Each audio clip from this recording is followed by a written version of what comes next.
अभी जिला शिक्षा पदाधिकारी कार्यालय पूर्वी चंपारण मोतिहारी में हम लोग हैं। शाम के 6 बजने वाले हैं। उधर देख लीजिए अभी कितने शिक्षक अभ्यर्थी यहाँ हैं।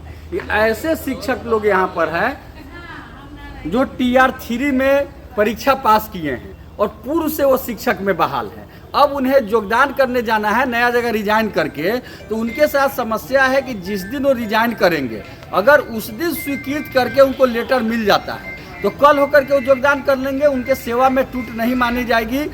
जैसे बहुत सारा काम है, जैसे हेडमास्टर के लिए उनको कल अप्लाई करना हो, जो हाई स्कूल में है उनको MLC का वोटर बनना हो, तो उसके लिए उनको एक्सपीरियंस की ज़रूरत होती है। लेकिन यहाँ जो 13 के डेट में दिए हैं एप्लीकेशन, उनको 13 के डेट में स्वीकृत करके 14 वाले को 14 के डेट में स्वीकृत करके और 15 के डेट में दिया जा रहा है। यानी वो अब 16 को योगदान करेंगे तो 1 से 2 दिन उनकी सेवा में टूट मानी जाएगी। मैं जानना चाहता हूँ विभाग से और खास करके पदाधिकारी महोदय से कि महोदय यहाँ जिस दिन रिजाइन करेंगे उसके कल होकर के अगर वो योगदान नहीं करते हैं, परसों करते हैं, 2 दिन बाद करते हैं, तो ये जो सेवा में टूट मानी जाएगी। क्या प्रधानाध्यापक में वो भर सकते हैं? क्या वो MLC के वोटर के लिए बन सकते हैं अगर यहाँ 1.5 साल है या फिर 1.5 साल वहाँ बना तो इसलिए आपसे आग्रह है कि आप जिस दिन उनका आवेदन पड़ता है उसी दिन उनका रिजाइनेशन को स्वीकृत कीजिए और उसी दिन पत्र इशू कर दीजिए ताकि वो कल होकर के जाकर अगले जगह योगदान कर ले।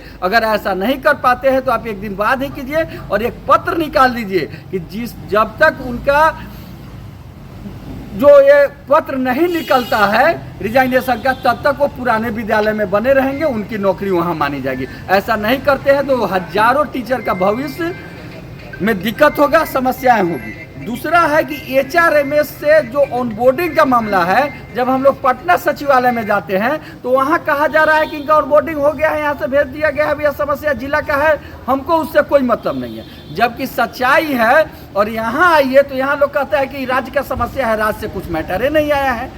तो उसके लिए भी आज तक जो TR1 में एग्जाम दिए हैं वैसे कम से कम सैकड़ों लोग हैं जिनको आज तक पेमेंट नहीं मिला।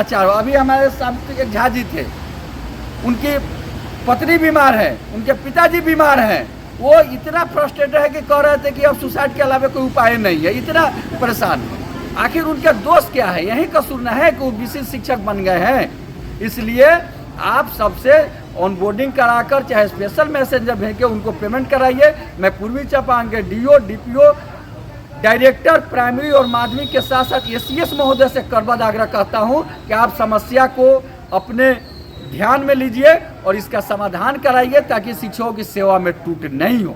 अन्यथा उनकी सेवा में टूट होगी तो भविष्य में उनको बड़ी परेशानी होगी। आपका केशव कुमार।